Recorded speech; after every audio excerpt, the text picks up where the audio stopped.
It's a tale as old as time. A company with a well-established reputation decides to take a radical step forward in changing its brand identity, only to completely alienate its base and have to fight real hard to try and earn it back. Yep, today we're talking about the Jaguar fiasco. What, just because I wore nice clothes the last couple episodes, you think I've just changed the brand image? No, come on, man. We know where we come from around here. We own it. What's up, everybody? How's it going? My name is Nick Lanza. This is Car Rant. And if you're new around here, we do builds, we do reviews, and we have candid conversations about car stuff. Don't worry. I know I hear some of you, we haven't done any build stuff in a while.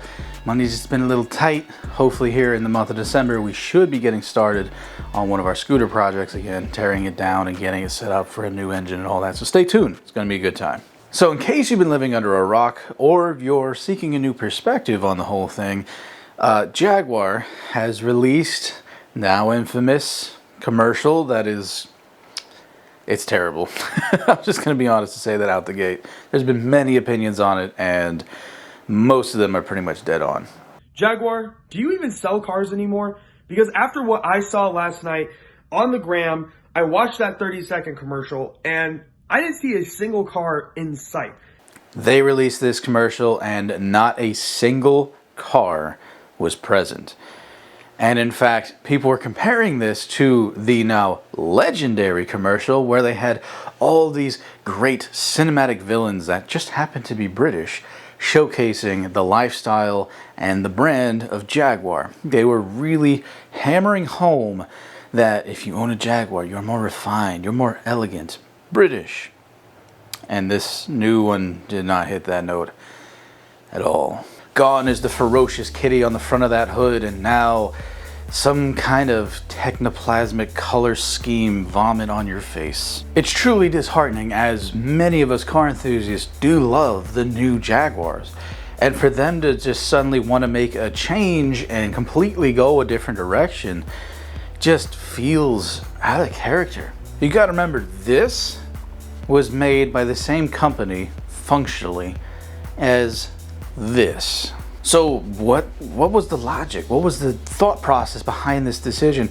And better still, how catastrophic is this for the brand? Allow me to paint this commercial, if you will, in a different light. You see, Jaguar is a company that has a reputation of making very nice, pretty British vehicles, some of which were the fastest and the most agile in history. From the beautiful E-Type and the low-tide drag that we saw back in the day, to even some of the newer models like the XK and the XRs and all of the crazy, more track-oriented vehicles.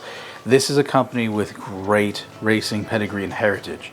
But it also means that it's a company with an aging heritage. While there have been radical cars that have come out over the years that just accelerated it back into the present moment, it's a company whose heritage is really what governs the brand's identity, or at least it did up until recently.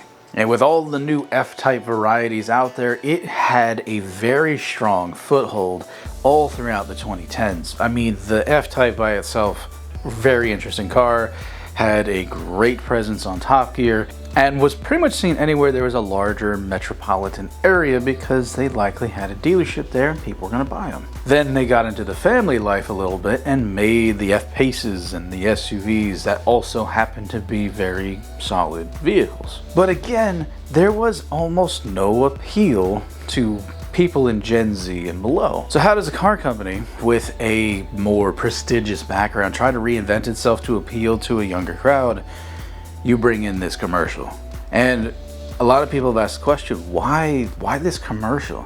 They're almost angry to the point of tears that Jaguar has done what they've done and made this interesting commercial, because truly it's interesting, but not for the reasons you would expect. And the reality of the situation is Jaguar is in trouble. You see, in 2019, Jaguar sold just about 106,000 cars in the United States, which is very comparable to the number of them sold in Europe. It's a pretty good year for a manufacturer that only has a handful of models. But of course, the pandemic hit, which meant that lots of people couldn't spend money on really nice items and were having to basically hunker down and abandon luxury for survival. Here we are now, several years removed, and the numbers of sales between then versus now is a drop of 80%. Quite literally, in 2023, they sold less than 9,000 cars, which is abysmal. To prove this point further, 10,000 cars were sold by Lamborghini, and they only have a handful of models themselves, but their business is built on smaller numbers. Jaguar hasn't had that in a number of years.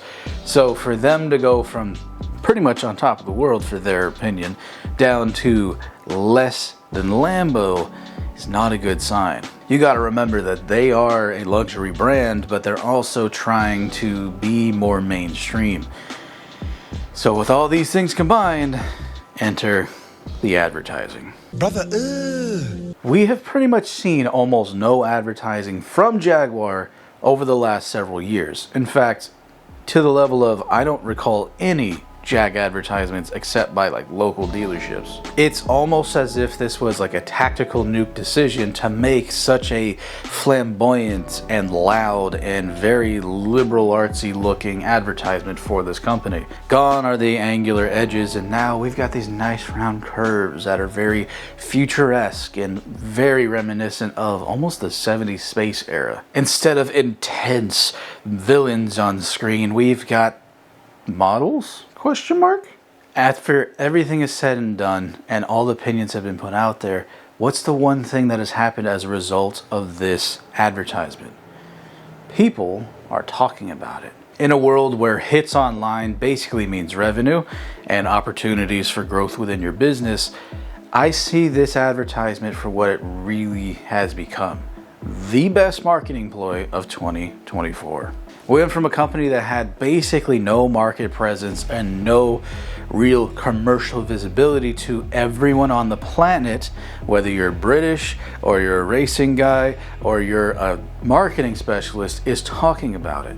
It has created its own buzz. And as a result, more and more people are like, hey, why did Jaguar do this? Let's look into this. Let's take a look and see. Jaguar became one of the top search terms for the day for this advertisement. Let's put that in perspective of 8 billion people were that interested in what was happening with a car company based out of technically India. That's impressive. We hit a level of virality with this commercial that hasn't been seen since Keyboard Cat, okay? We're talking buzzwords everywhere.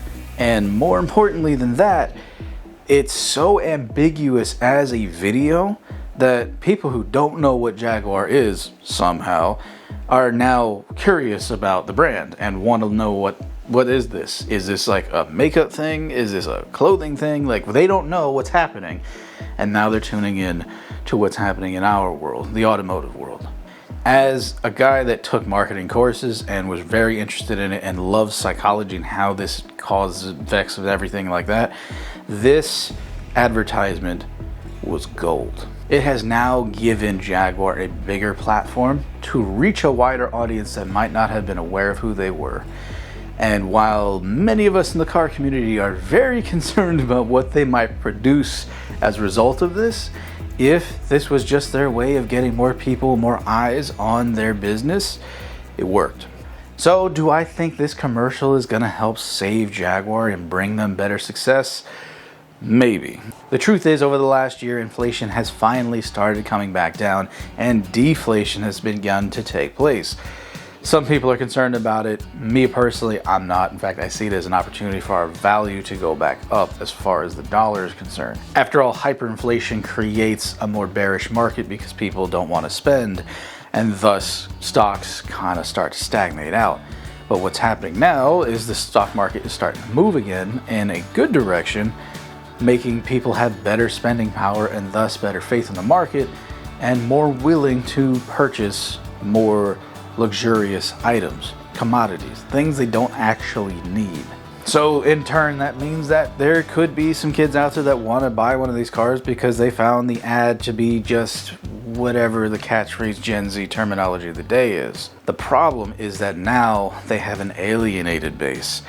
because all the people that loved Jaguar before think that they're moving away from what they once were. This is something that has happened many times over the last 100 years as companies change their brand image to try and appeal to a younger audience to maintain a good buying base.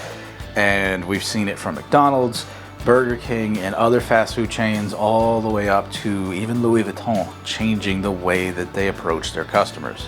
So with that said, it's going to be very interesting to see what happens moving forward with them, and more importantly, Jaguar needs to make it known that they're not compromising their quality, they're not compromising their values, they're just having a slight re-envisioning of what they look like while maintaining their heritage. That ultimately would be the best power play, especially if they do that before Christmas. So with all that said, I hope this was interesting and gave you a new perspective on how the Jaguar commercial really has landed.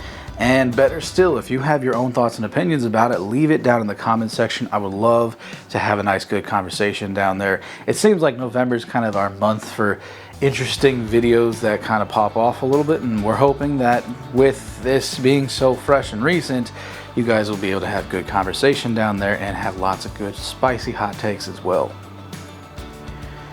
With all that said, thank you all for watching. God bless you guys. We hope you had a great holiday, and let's have an awesome December together. We'll see you guys on the next episode. Peace.